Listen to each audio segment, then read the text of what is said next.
Hello students, हम देखने जा रहे हैं एसएचएम का लेक्चर नंबर 5। ये सिंपल लेक्चर है, नाम भी सिंपल पेंडुलम है और बहुत ही आसान होता है। सवाल फंस गया तो गलत तो होना नहीं आपका। तो चलो शुरू करते हैं। तो देखो, सिंपल पेंडुलम की प्रूविंग हम पहले ही कर चुके थे, बट एक बार वापस से कर लेते हैं। तो ये हमारे पास एक सिंपल पेंडुलम है जिसकी लेंथ एल है, ठीक है, और ये इसकी मीन पोजीशन है। अब हमने क्या किया, इस पेंडुलम को मीन पोजीशन से थीटा एंगल पर डिस्प्लेस करा दिया। ये थीटा एसएचएम के लिए पहले ही समझा चुका हूं, वेरी स्मॉल होना चाहिए। अगर ये स्मॉल नहीं हुआ तो ऑसिलेटरी मोशन होगा, क्योंकि हायर पावर भी आना शुरू हो जाएंगी। अब क्या करेंगे यहां पर जाकर के हम टॉर्क कैलकुलेट करेंगे। तो टेंशन तो कोई टॉर्क देती नहीं, mg cos थीटा कोई टॉर्क नहीं देगा। टॉर्क देने वाला सिर्फ और सिर्फ mg sin थीटा होगा, और ये इक्विलिब्रियम की तरफ टॉर्क दे रहा है तो रिस्टोरिंग टॉर्क हो गई। लेंथ इसकी एल हो गई जो कि इसके परपेंडिकुलर हो गई। तो रिस्टोरिंग टॉर्क की वैल्यू आ गई, साइन लगा लिया minus mg l sin theta. क्योंकि थीटा बहुत छोटा है तो साइन थीटा की जगह थीटा डाल दिया, तो माइनस mg l थीटा, ठीक है। अब टॉर्क हमें अच्छी तरह पता आई अल्फा के बराबर होती है, तो यहाँ या तो आई अल्फा से लिख लो या डायरेक्टली टाइम पीरियड लिख लो। तो 2 pi under root I by k की जगह कांस्टेंट आ गया और कांस्टेंट की वैल्यू हो गई mg l के बराबर, तो 2 pi under root I moment of inertia हो गया, तो हो गया ml स्क्वायर। के की जगह हमारे पास आ गया mg l। अब देखो, l से l कैंसिल आउट हो गया, m से m कैंसिल आउट हो गया, ये सब गए और टाइम पीरियड का फॉर्मूला बच गया 2 pi under root l by G, ठीक है। तो ये तो standard time period of simple pendulum हो गया। कई बार आपसे बोलेगा सेकंड्स पेंडुलम। सेकंड्स पेंडुलम कौन सा पेंडुलम होता है जिसका time period of oscillation 2 second हो, लिख देता हूं। तो seconds pendulum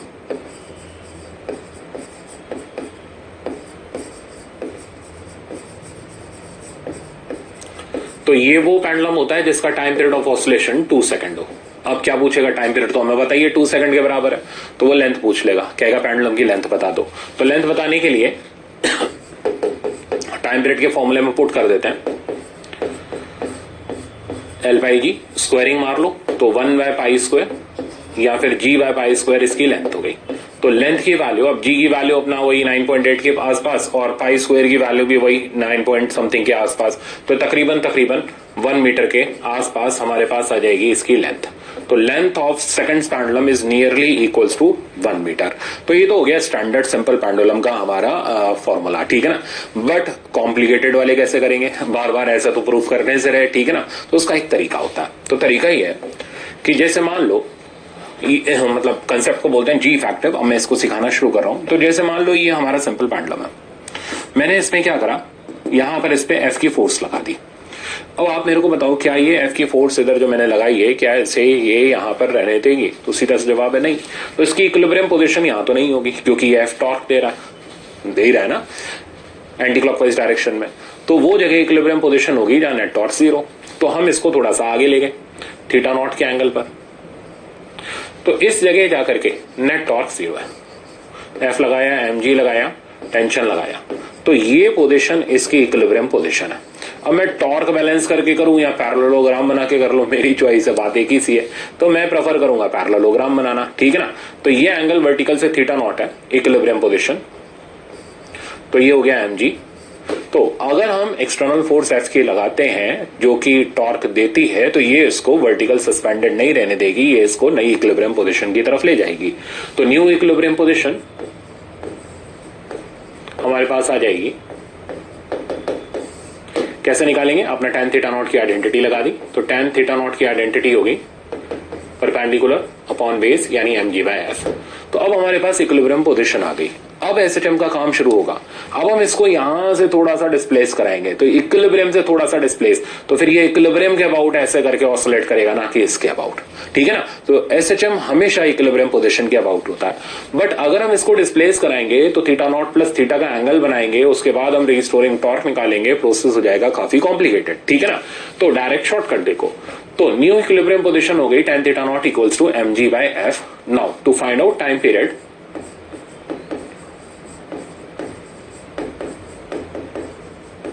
we use concept of G effective। तो हम G effective का कंसेप्ट ढूंढेंगे।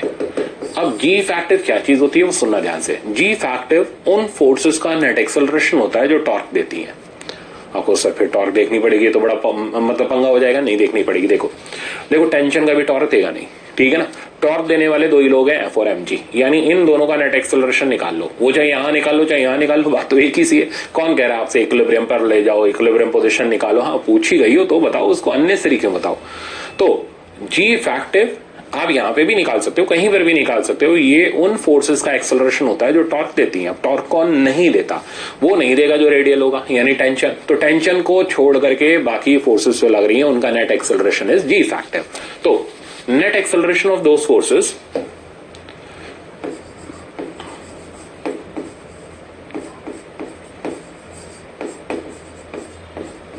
which gives torque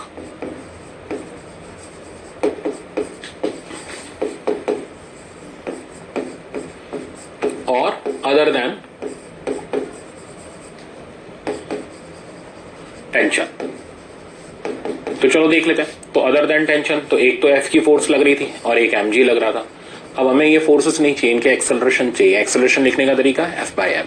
तो एफ बाई एम किया, इसे एफ बाई एम किया, तो ये इसका एक्सेलरेशन हो गया, ये इसका एक्सेलरेशन हो गया। इन दोनों का रिजल्टेंट ये हो गया जी इफेक्टिव। समझ गए? तो अब जी इफेक्टिव की वैल्यू लिखनी है, ऑब्वियसली दोनों परपेंडिकुलर है। तो जी इफेक्टिव की वैल्यू हो गई under root of A1 square plus A2 square. तो जी इफेक्टिव की वैल्यू मेरे पास आ गई under root of f by m का whole square plus g square. ठीक है, once we have obtained the value of g effective, अब टाइम पीरियड बड़े आराम से आ जाएगा। अब सपोज करो ये परपेंडिकुलर नहीं होता, थीटा एंगल होता है इनके बीच का, ठीक है ना, ये एंगल आपको थीटा दे रखा होता, तो हम अपना वही under root A1 square plus A2 square plus 2A1 A2 cos theta लगा के निकाल लेते, ठीक है ना। तो सिचुएशन के हिसाब से चलते। तो जी इफेक्टिव इतना आ गया। अब टाइम पीरियड का फॉर्मूला हो गया 2 pi under root L by ji effective. G effective की वैल्यू यहां डाल देते हैं। तो टाइम पीरियड का फाइनल रिजल्ट आ गया, बिना कोई प्रूविंग करे हमारे पास डायरेक्ट आंसर आ गया 2 pi under root f by m का whole square plus g square. तो इसमें जो मैं आपको एग्जांपल कराऊंगा ना, वही एग्जांपल समझ लो एग्जाम में आते हैं डायरेक्ट एज इट इज, बिना चेंजेस के। तो थ्योरी न्यूमेरिकल जो भी है वो इसी लेक्चर के अंदर सब मिक्स्ड है, ठीक है ना। तो न्यूमेरिकल ही को थ्योरी बना बना के मैं आपको पढ़ा रहा हूं, बेसिकली बात इतनी है, ठीक है ना। तो ध्यान से सीखते जाना, एग्जाम का सवाल आपका गलत नहीं होगा कभी। चलो ये तो हो गया इसका टाइम पीरियड। अब पेंडुलम इन लिफ्ट, अब लिफ्ट के अंदर हो तो कैसे करेंगे? तो भाई 2-3 बातें। लिफ्ट या तो ऊपर एक्सेलरेट कराई हो तो this is the acceleration of lift, या फिर लिफ्ट नीचे की तरफ एक्सेलरेट करा रही हो, या फिर लिफ्ट की वेलोसिटी कांस्टेंट हो। कुछ नहीं करेंगे, सिर्फ जी फैक्टिव। सबसे पहले तो ग्राउंड से एसएचएम दिखेगा नहीं, क्योंकि पॉइंट ऑफ सस्पेंशन ऊपर भागेगा, ठीक है ना। तो point of suspension must be at rest. तो आप लिफ्ट के अंदर आ जाओ। तो हम पहुंच गए लिफ्ट के अंदर। लिफ्ट के अंदर पहुंचते ही एमजी लगा और साथ साथ में सूडो लगा, ठीक है ना। इधर टेंशन लगा। अब थोड़ा सा डिस्प्लेस करा के देख लो। तो डिस्प्लेस कराते ही सूडो और एमजी तो नीचे ही रहेंगे, बट टेंशन रेडियल रहेगा, यानी ये कभी टॉर्क नहीं देगा। अब जी इफेक्टिव लिखना है, तो जी इफेक्टिव का वैल्यू यहां डायरेक्ट, इसका एक्सेलरेशन जी हो गया, इसका ए हो गया, तो डायरेक्ट आपस में जी प्लस ए हो गया। टाइम पीरियड का formula 2 pi under root L by G plus A. तो आई थिंक ये बहुत आसान था, समझ आ गया होगा। इसमें देखते हैं, अब ये नीचे की तरफ है तो सूडो ऊपर आ गया, एम जी नीचे आ गया।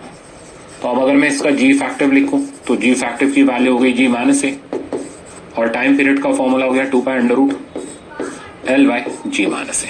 सिंपल।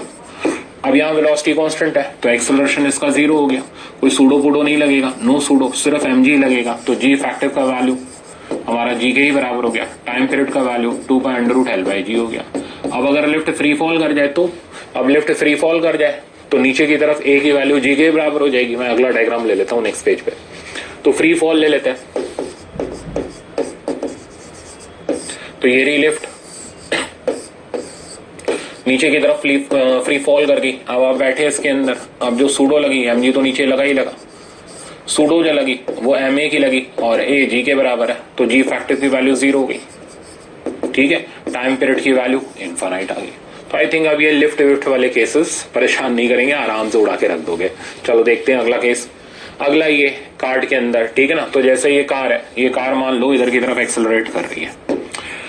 अब सबसे पहले तो टाइम पीरियड भी निकालना है, इक्विलिब्रियम पोजीशन भी निकालनी है, दोनों ही काम हमें करने हैं। तो पहले तो बोरिया बिस्तरा उठाओ, कार के अंदर बैठ जाओ, बैठते ही सूडो लगी लेफ्ट की तरफ। अब जाहिर सी बात है ये सूडो इसको यहां तो रहने नहीं देगी, ये इसकी इक्विलिब्रियम पोजीशन हो गई।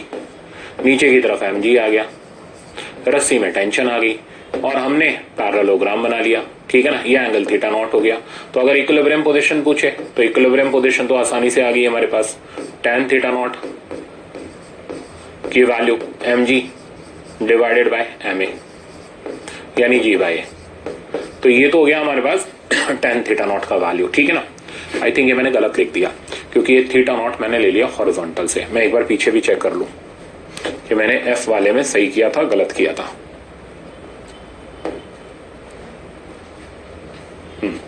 तो थीटा नॉट की वैल्यू वर्टिकल से थी और यहां पर मैंने पैरेललोग्राम tan थीटा नॉट कहां पे लिखा है mg बाय f, ये मैंने थोड़ा सा गलत लिख दिया, ठीक है ना, क्योंकि ये एंगल मैंने हॉरिजॉन्टल से ले लिया। तो इसको भी आप करेक्ट कर लो।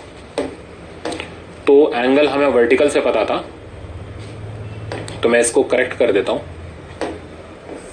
नहीं तो बाद में आपको दिक्कत हो जाती। अब कैसे करेक्शन करें, देखो वर्टिकल से ये एंगल हो गया थीटा नॉट, तो इधर ये थीटा नॉट, तो tan थीटा नॉट की वैल्यू f बाय mg। अच्छा हुआ लेक्चर में ही पता चल गया, बाकी सब सही है। नेक्स्ट देख लेते हैं। तो इसके अंदर हम बात कर रहे थे, तो इसके अंदर अगर हम देखेंगे तो ये हॉरिजॉन्टल से एंगल हो गया जबकि हमें वर्टिकल से एंगल पता था। तो वर्टिकल से अगर हम देखेंगे तो ये एंगल थीटा नॉट होगा, ठीक है। सिमिलरली ये थीटा नॉट होगा, तो tan थीटा नॉट की वैल्यू हो जाएगी ma बाय mg। अब ठीक है, यानी tan थीटा नॉट की वैल्यू आ जाएगी a बाय g। अच्छा हुआ सही हो गया, वरना बाद में आप चिल्लाते रहते सर गलत कर दिया, ठीक है। तो equilibrium position tan theta not आ गई हमारे पास a बाय g। बट हमें इक्विलिब्रियम पोजीशन चलो पूछ ली थी मैंने ऐसे ही टाइम पास के लिए, हमें g इफेक्टिव चाहिए।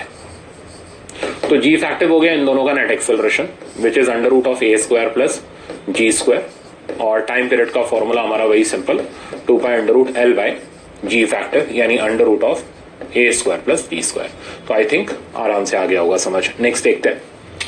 अभी देखो सर्कुलर मोशन में, ठीक है ना, तो सर्कुलर मोशन में ये गाड़ी v की कांस्टेंट स्पीड से मूव कर रही है, radius of circular path r है, हमें प्रूव करना है, प्रूफ तो नहीं करना, हमें टाइम पीरियड निकालना है, इसका इक्विलिब्रियम पोजीशन निकालनी है। तो क्या करना है, बोरिया बिस्तरा उठाओ, बैठ जाओ एक्सिस पर, ठीक है। सूडो लगा बाहर की तरफ, mv स्क्वायर बाय r, नीचे की तरफ mg आ गया।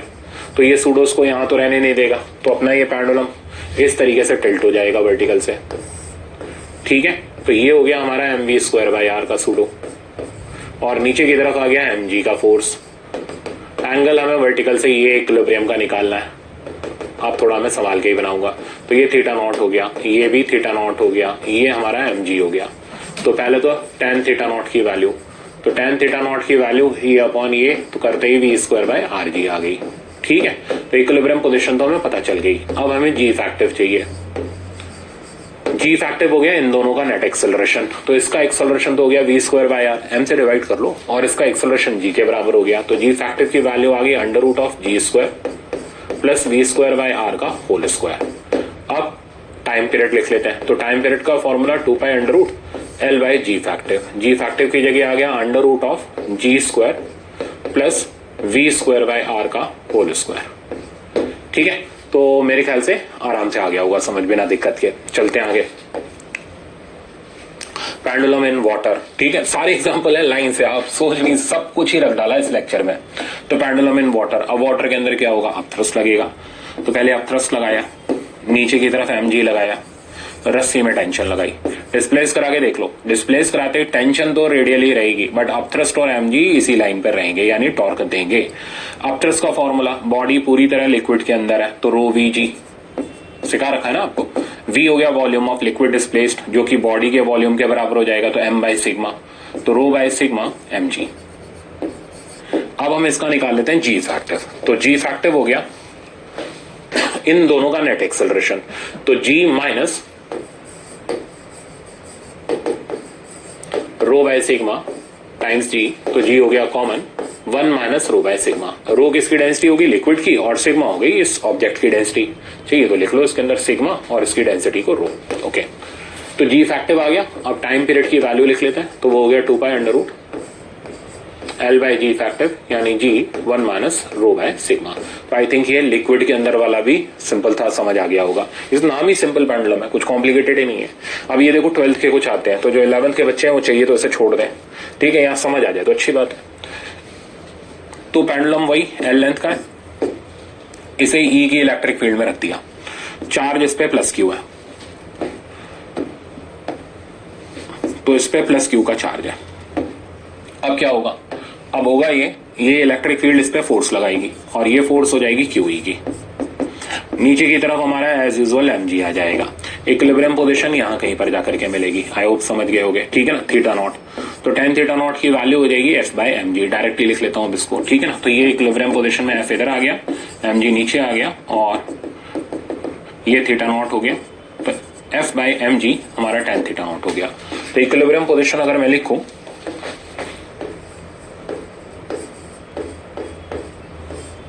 तो tan theta not f by mg मतलब क्यू ई बाय mg।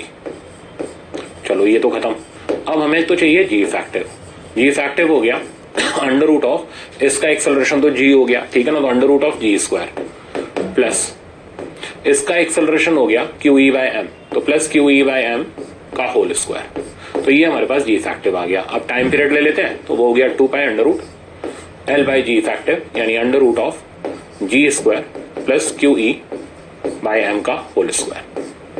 ये आईआईटी में आ गया था सवाल, बताओ, ठीक है ना, जबकि कुछ नहीं है इसके अंदर। अब इसको देखो, इसमें इलेक्ट्रिक फील्ड मैंने वर्टिकली डाउनवर्ड कर दी, चार्ज वही प्लस क्यू का, ठीक है ना, मास एम ले लेते हैं। तो अब जो फोर्स लगेगी वो इलेक्ट्रिक फोर्स ई की इलेक्ट्रिक फील्ड है, तो क्यू ई की फोर्स नीचे की तरफ आ गई, एम जी के ही डायरेक्शन में आ गई, तो इक्विलिब्रियम तो यही रहा, ठीक है ना।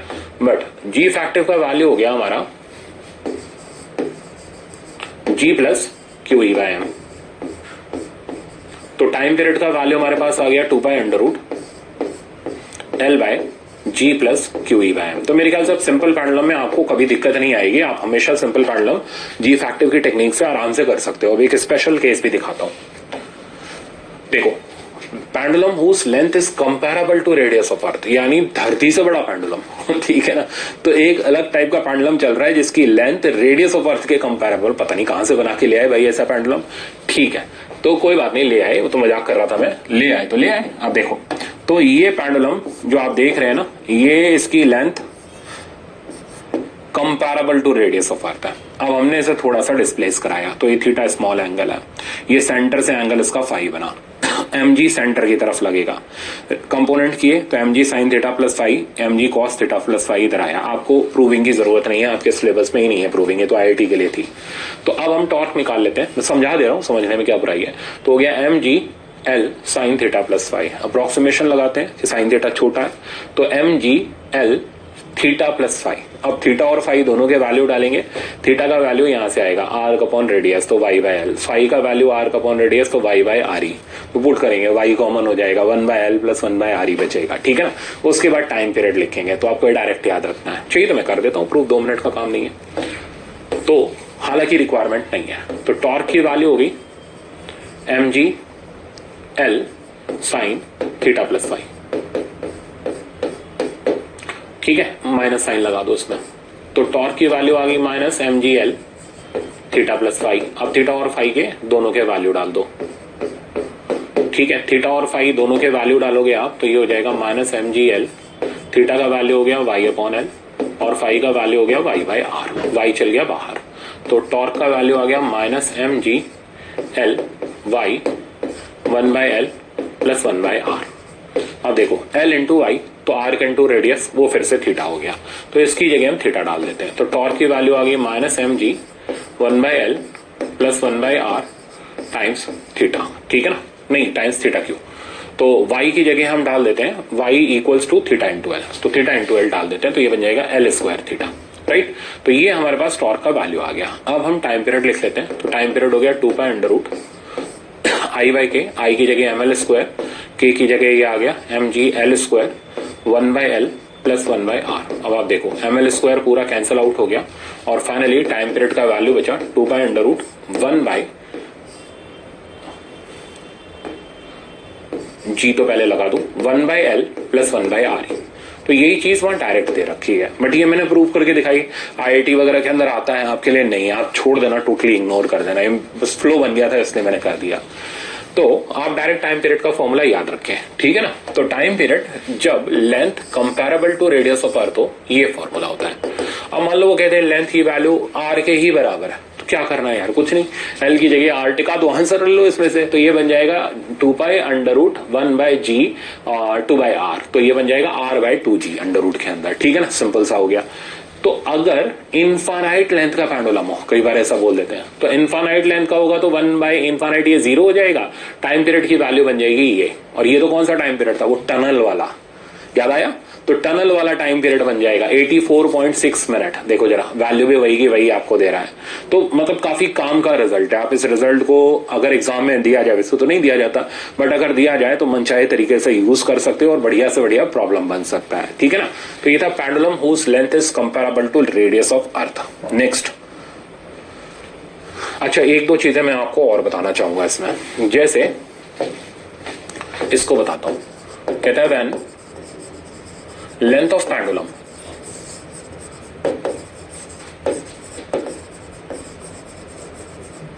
is equal to re/2, then its time period will be। तो ये मैं एक बार बताना चाह रहा हूं ताकि आपको समझ आ जाए। तो टाइम पीरियड का पहले फॉर्मूला लगाओ, तो रेडियस के कंपैरिजन में तो अपना 1/re प्लस 1/l का फॉर्मूला लगेगा। l की जगह हम डाल देंगे re/2, तो टाइम पीरियड की वैल्यू बन जाएगी 2π √1/g 1/re प्लस 1/re/2, तो ये बन गया कितना 3/re, तो 2π √re/3g, ठीक है। अब इसको सिंप्लीफाई कैसे करोगे, देखो 2π √re/g 84.6 मिनट होता है, वो वैल्यू पकड़ लो, तो ये बन गया 84.6 मिनट डिवाइडेड बाय √3। इस तरीके से करके आप इसको सिंप्लीफाई कर लो, ज्यादा आसान रहेगा आपके लिए सॉल्व करना। तो ये मैं आपको दिखाना चाह रहा था, अगर कैलकुलेशन फंसे भी ना तो 2π √re/g को वो टनल वाला डाल दो 84.6 मिनट और इसको सिंप्लीफाई कर लो, बाकी जो फैक्टर बच जाए उस टर्म में। तो आई होप आपको समझ आ गया होगा, लेंथ ऑफ पेंडुलम जब बहुत ज्यादा बड़ी हो जाए या रेडियस के कंपेरेबल हो जाए तो क्या करना है। नेक्स्ट देखते हैं, ये ध्यान रखना इंपॉर्टेंट है। अब कुछ छोटे मोटे सवाल, ये जो सवाल है, ये जो आपने अभी पढ़ा है ना, सब इसी के अंदर के ही होंगे, पढ़ो। कह रहे time simple pendulum is time period t1, the point of suspension is now moved up according to this equation. तो पॉइंट ऑफ सस्पेंशन को ही लेके पकड़ के चलना शुरू कर दिया, जैसे पॉइंट ऑफ सस्पेंशन है इसको भागना शुरू कर दिया, मतलब पेंडुलम को हम एक्सेलरेट कराना शुरू कर चुके हैं। एक्सेलरेशन आएगा तो जी इफेक्टिव आएगा। तो पहले तो पेंडुलम का एक्सेलरेशन निकाल लो, तो y इक्वल्स टू kt² दे रखा है, y एक्सिस पर ले जा रहे हैं, तो dy/dt किया, k की वैल्यू 1 है तो 2t हो गया, फिर d2y/dt² किया, यानी एक्सेलरेशन अलोंग y एक्सिस की वैल्यू आ गई 2। अब जी इफेक्टिव ले लेते हैं, चाहिए तो डायग्राम भी बना लो, ये रहा डायग्राम, ये रहा एक्सेलरेशन y एक्सिस की तरफ। अब क्या करो, बिल्कुल इसे लिफ्ट बना लो, ठीक है, और बोरिया बिस्तरा उठा के लिफ्ट के अंदर बैठ जाओ, तो mg नीचे लगा, may का सूडो भी नीचे लगा, समझ गए आप मेरी बात, इस तरीके से कर लो। तो जी इफेक्टिव की वैल्यू हो गई g प्लस ay, g की वैल्यू 10, ay की वैल्यू 2, तो 12 आ गया। अब टाइम पीरियड की बारी, तो 2π √l/g, तो 2π √ लेंथ कितनी है मैं वो देख लूं, नहीं दे रखी, छोड़ो इसको ऐसे ही पढ़ा रहने दो। तो इसको हम g+2 ही रहने देते हैं, बाद में देखेंगे क्योंकि वो रेशियो निकलवा रहा है। कह रहे सिंपल पेंडुलम का टाइम पीरियड t1 है, एक्सेलरेट कराने का टाइम पीरियड t2 है, t1² का रेशियो बता दो। तो पहले तो t1 की वैल्यू 2π √l/g, तो t1² की वैल्यू 4π² l/g, t2 की value 2π √l/g effective which is g+2, t2² की वैल्यू 4π² l/g+2। रेशियो ले लेते हैं, तो रेशियो आ गया हमारे पास t1² का g+2/g, मतलब 12/10, और ये हमारा चला जाएगा 2 6 जा और 2 5 जा, तो 6/5। तो चेक करते हैं आंसर 6/5 है या नहीं है। 6/5 के हिसाब से हमारा ऑप्शन नंबर इसके अंदर फर्स्ट वाला आ गया, ठीक है ना। अच्छा सवाल था, मेरे ख्याल से समझ आ गया होगा। नेक्स्ट देखते हैं। नेक्स्ट कह रहा है अच्छा यही सवाल अगर ऐसे होता, इसमें पेंडुलम वाई एक्सिस की तरफ लेके भाग गए, है ना। अब मान लो यही सवाल ऐसे होता कि हम मॉडिफाई कर रहा हूं मैं, पेंडुलम को एक्स एक्सिस की तरफ लेके भागते, तो ये इसका पॉइंट ऑफ सस्पेंशन है, आप इसको ऐसे लेके भागते, x equals to KT square. अब क्या करते हैं, डब्बा बना लो, एक्सेलरेशन लिख लो, तो ax की वैल्यू हमारी वही 2 मीटर पर सेकंड स्क्वायर होगी, और डब्बे के अंदर बैठ जाओ। अब जो सूडो लगी वो इधर साइड लगी, max, mg कहां की तरफ लगा, नीचे की तरफ। अगर मान लो इक्विलिब्रियम पोजीशन पूछ ले तो ax बाय g, ax की वैल्यू हो गई 2, g की वैल्यू हो गई 10, 1/5। टाइम पीरियड पूछ ले 2 by under root L by G effective, G effective की वैल्यू under root G square plus A square, तो G फैक्टिव लिख लेते हैं।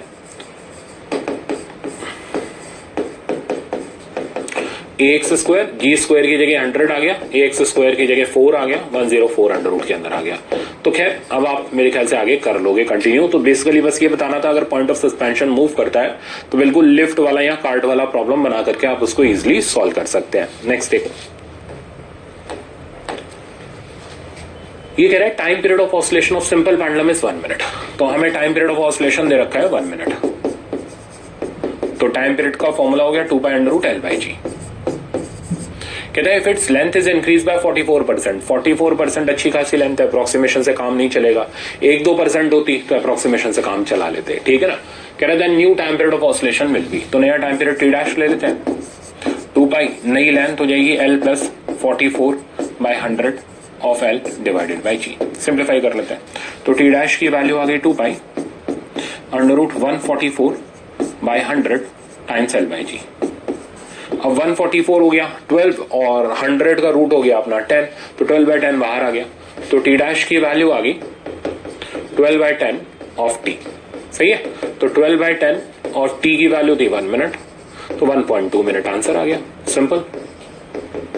तो लेंथ अगर 44% से बढ़ा दे तो नया टाइम पीरियड का वैल्यू अच्छा मिनट में आया है और हमें सेकंड में देना है, तो कोई बात नहीं, तो ये 60 से मल्टीप्लाई कर देते हैं, तो 1.2 इंटू 60 सेकेंड, तो 72 सेकेंड आ गया आंसर। अब राइट आंसर देख लेते हैं, फोर्थ वाला इसका राइट आंसर है। नेक्स्ट देखते हैं, ये कह रहे हैं simple pendulum of length 1 metre is attached to the ceiling of elevator which is accelerating up। अब ये तो सीधे सीधे एलिवेटर वाला ही प्रॉब्लम है। फ्रीक्वेंसी इज अप्रोक्सीमेटली, तो मैं तो डायरेक्ट ही कर रहा हूं यार इसको, तो G फैक्टिव हो गया G प्लस A यानी 11 मीटर पर सेकंड स्क्वायर। टाइम पीरियड का फॉर्मूला हो गया 2 pi root under L by G effective. L कितना दे रखा है 1 मीटर दे रखा है, तो टाइम पीरियड ले लेते हैं, फ्रीक्वेंसी उल्टा करके इसको निकाल देंगे 1 बाय 11, तो फ्रीक्वेंसी की वैल्यू हो गई रूट 11 बाय 2 पाई। ठीक है, मैं देखूं इसका किस टर्म में आंसर है, तो इस टर्म में तो नहीं है, तो रूट 11। अब देखो रूट 11 की वैल्यू हम किस तरीके से लिखेंगे, सवाल ही आता है, तो थोड़ा सा राउंड ऑफ में हमें आइडिया लगाना पड़ेगा इस सिचुएशन में। जैसे अगर हम चेक करें तो 9 का रूट होता है 3, तो ये 3 से थोड़ा सा ज्यादा होगा, ठीक है ना, तो 3 से थोड़ा सा ज्यादा 3.1 के आसपास ले लेते हैं इसको, तो 3.1 डिवाइडेड बाय 2 इंटू पाई, पाई भी अपना 3.1 ही होता है, तो बेसिकली ये दोनों ऑलमोस्ट कट गए, यानी फ्रीक्वेंसी की वैल्यू 0.5 हर्ट्ज के आसपास आ गई। अब आप राइट आंसर चेक कर लो, तो 0.5 हर्ट्ज के आसपास तो एक ही मिल रहा है हमें, वो हो गया ऑप्शन नंबर 4, तो आई थिंक आराम से आ गया होगा समझ। नेक्स्ट देख लेते हैं, ये कह रहे हैं simple pendulum has time period T in vacuum. ठीक है भाई, अच्छी बात है, तो वैक्यूम के अंदर का टाइम पीरियड हमें दे रखा है T, तो 2 pi under root L by G की वैल्यू T हो गई। When it is completely immersed in liquid of density 1/8 of the material of the box, then time period का वैल्यू बता दो। तो लिक्विड के अंदर टाइम पीरियड बताना है, तो सीखा ही हुआ है हमने अभी, तो 2 pi under root L by G 1 minus rho by sigma. अब रो की वैल्यू 1/8 दे रखी है सिग्मा की, तो बेसिकली इसकी जगह 1/8 आ गया, तो T डैश हो गया 2 पाई 1 माइनस 1/8, तो ये बन गया 7/8 नीचे, तो रेसिप्रोकेट होके 8/7 L बाय G, तो फाइनल आंसर आ गया रूट 8/7 टाइम्स T। चेक करो, तो रूट 8/7 टाइम्स T के हिसाब से हमारा राइट आंसर हो गया फोर्थ वाला। नेक्स्ट देख लेते हैं, ओके नेक्स्ट ये कह रहा है the time period of simple pendulum in a stationary train history. अब ट्रेन पे भी आ गया, तो मतलब हर वैरायटी के सवाल अब आपके पूरे ही हो गए। अब आपने देख लिया इस तरीके के सवाल हमारे जो रहते हैं बुक्स में रहते हैं, मॉड्यूल्स में रहते हैं, तो मेरे ख्याल से अब आपको दिक्कत तो नहीं आनी चाहिए सिंपल पेंडुलम में। तो देखो ये कह रहा है time period of simple pendulum in stationary train history, तो 2/√L/G हो गया। कहता है now the time period of mass attach to the spring is also T, तो ये तो हो गया सिंपल पेंडुलम का। एज वेल एज जो मास अटैच्ड है सिंपल पेंडुलम से, सॉरी स्प्रिंग मास सिस्टम से, तो उसका टाइम पीरियड भी T है, तो 2/√M/K की वैल्यू भी T होगी। The train accelerate at the rate 5 metre पर second square, new time period of pendulum and spring are TP and TS। तो आफ्टर एक्सेलरेशन, अब देखो एक्सेलरेशन से इस पे तो फर्क पड़ेगा, इसकी सेहत पे कोई फर्क नहीं पड़ता, तो इसका टाइम पीरियड हो जाएगा 2π√L/√G² + 5², और इसका टाइम पीरियड जो हो जाएगा वो T के बराबर रहेगा। तो TS तो T रहेगा। अब सोचो ये चीज बढ़ गई तो TP कम हो जाएगा और TS की वैल्यू एज इट इज रहेगी, तो TP is less than TS। तो ये हमारा फाइनल आंसर हो गया। तो TP लेस देन TS के हिसाब से हमारा राइट आंसर इसके अंदर हो गया थर्ड वाला। तो मेरे ख्याल से आपको ये सिंपल पेंडुलम का सिंपल लेक्चर अच्छे से आ गया होगा। बस एक बार सारे सवाल रिवाइज कर डालो, आपका एग्जाम में कोई सवाल गलत नहीं होगा। ठीक है ना? Thank you so much.